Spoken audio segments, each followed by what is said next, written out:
रुखड़िया जी, कल आपने राष्ट्रीय प्रभारी जयेश के जो राष्ट्रीय प्रभारी लोकेश जी मुझालदा को ज्ञापन दिया था कुक्षी में, ठीक है, ज़मीन संबंधित।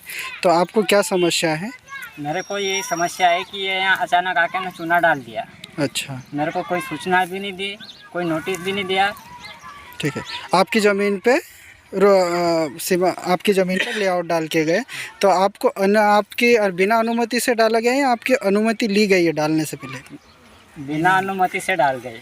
अच्छा, तो आप यहाँ इस ज़मीन पर कब से खेती करते आ रहे हैं? सर मेरे दादाजी से दादाजी करते आए। अच्छा, दादा से आप, हाँ। है ना? और ये जो आपके साथ में ये आपकी मम्मी है, माता जी? मेरी मम्मी है। अच्छा। और मेरी काकी है। अच्छा, तो अब आप क्या चाहते हो?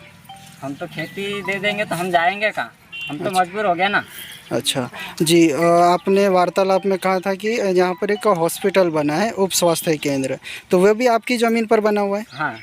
है ना? तो आपसे वो ज़मीन लेते वक्त आपसे अनुमति ली गई हुई, तो आपको क्या कहकर या फिर आपको क्या आश्वासन दिया गया था? मेरे को यहाँ पे एक नौकरी दे देंगे करके नहीं। अच्छा, आपको नौकरी का हवाला देते हुए आपसे मतलब अनुमति ली गई, है ना?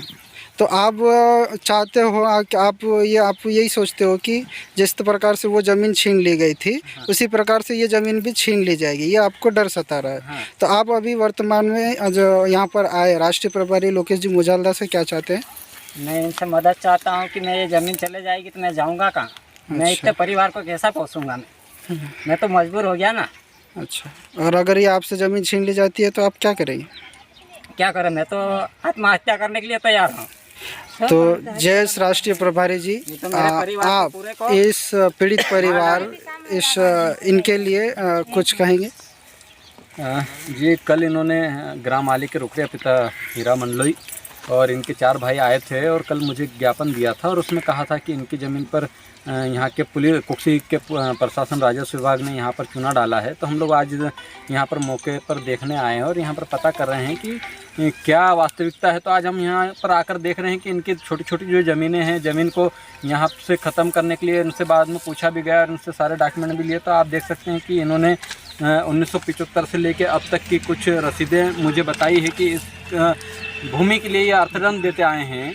और यहाँ की मध्य प्रदेश सरकार कहती है और केंद्र की सरकार कहती है कि जो ज़मीन पर आदिवासी रह रहा है उसको वहाँ का पट्टा दिया जाएगा। तो पट्टा न देते हुए इनको इस ज़मीन से भगाने, इनको इस ज़मीन से खदेड़ने के लिए काम किया जा रहा है। और यहाँ पर आकर देखने पे ये पता चला कि इस ज़मीन पर जहाँ पर वह चूना लेआउट डाल के गए हैं वहाँ पर आदिवासियों के देवस्थल गोवा बाबा, जो जिसको दिवाली पर हम लोग फसली उत्सव जो मनाते हैं और फसल पकने के बाद जब बेलों को हम लोग दौड़ाते हैं तो वहाँ पर गोवा बाबा की पूजा की जाती है। आप मेरे पीछे देख सकते हैं कि यहाँ पर गोवा बाबा हमारा आदिवासियों का देवस्थल है और इस देवस्थल के ऊपर चूना डालकर राजस्व विभाग के लोग चले गए हैं।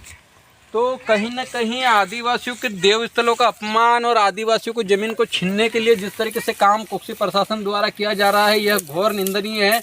और यह कुक्षी प्रशासन को पता होना चाहिए कि जो कुक्षी क्षेत्र है यह अनुसूचित एरिया है, धार जिला शेड्यूल डिस्ट्रिक्ट एक्ट में आता है। यहाँ पर अनुसूचित क्षेत्र में 5वीं अनुसूची लागू है। 5वीं अनुसूची के तहत यहाँ पर पारंपरिक ग्राम सभाओं का विस्तार हुआ है और वह ग्राम सभाएं परमिशन नहीं दिए हैं। इसके बावजूद भी यहाँ पर चूना डाला जा चुका है। अभी हम यहाँ पर मौके पर आए तब पता चला हमें कि गांव वालों ने एक जो मेरे पीछे एक टंकी देख सकते हैं आप, टंकी के वहाँ पर गड्ढे खोदे जहाँ पर ये लोग ज़मीन देने के लिए तैयार है, हॉस्टल बनवाने के लिए तैयार है, ताकि वहाँ पर और भी अगर भविष्य में high school, higher secondary school आती है तो वहाँ पर उसका निर्माण किया जा सके।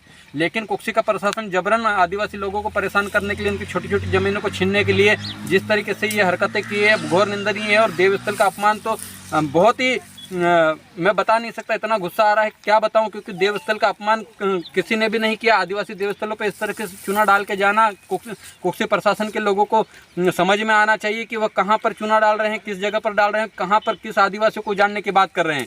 यहाँ पर आप देख सकते हैं उन्होंने जब चूना डाला तो वहाँ पर कपास की खेती है, उन्होंने गेहूँ बो रखे, वहाँ गेहूँ बोए हुए गेहूँ पे चूना डाल के चले गए और बोल के गए हैं कि हम 2 दिन बाद यहाँ पर जेसीबी लगाएंगे और यहाँ पर गड्ढे खोदेंगे। जबकि यहाँ पर पूछने पर पता चला ग्राम सभा द्वारा इस ज़मीन के लिए कोई भी परमिशन या किसी भी तरह का टेहरा प्रस्ताव नहीं दिया गया है। तो चूना डालना भी इलीगल है, चूना भी नहीं डाल सकते ग्राम सभा की अनुमति के बगैर। लेकिन फिर भी ये प्रशासन हरकत करके गया है। हम अब यहाँ से तहसील कार्यालय जाएंगे, वहाँ पर तहसीलदार और एसडीएम से बात करेंगे। बात करने के बाद क्या निर्णय निकलता है, अगर नहीं निकल पाता है तो हम लोग कुक्सी में एक बड़ा आंदोलन की चेतावनी दे सकते हैं, उसका ऐलान कर सकते हैं। आपका शुभ नाम? रमेश टेगोर। आप क्या हैं यहाँ पे? आली का सरपंच हूँ। आली सरपंच है। ये जो लेआउट डाला गया है, क्या आपके पंचायत से या ग्राम सभा में इसका कोई ठहराव प्रस्ताव शासन को दिया गया है क्या? मेरी ग्राम पंचायत से कोई ठहराव प्रस्ताव नहीं दिया गया और कोई मांगा भी नहीं। अच्छा, उसके बावजूद भी ये प्राइवेट जो ज़मीन है, आदिवासियों की ज़मीन में, उस पर लेआउट डाल के गए हैं। इस संबंध में आप क्या कहना चाहते हैं? हम ये कहना चाहते हैं कि और भी बाकी जो ज़मीन सरकारी है हाँ। वहाँ पे हॉस्टल बने और बाकी जो ज़मीन है और भी बहुत सारे है। कोई सी भी शासन की योजना आती है, कोई सा भवन आता है, वहाँ पर्याप्त ज़मीन है, वहाँ पे बन सकती है। अगर शासन प्रशासन नहीं मानता है और आपके जो ग्रामवासी हैं इनकी ज़मीन पे फिर भी जिद करते हैं बनाने की, तो आपके पंचायत के माध्यम से आप क्या करना चाहेंगे सरपंच? हम उनको ज़मीन देंगे, वो वाली जो बच्चे पहले गड्ढे खोदे वो वाली। ठीक।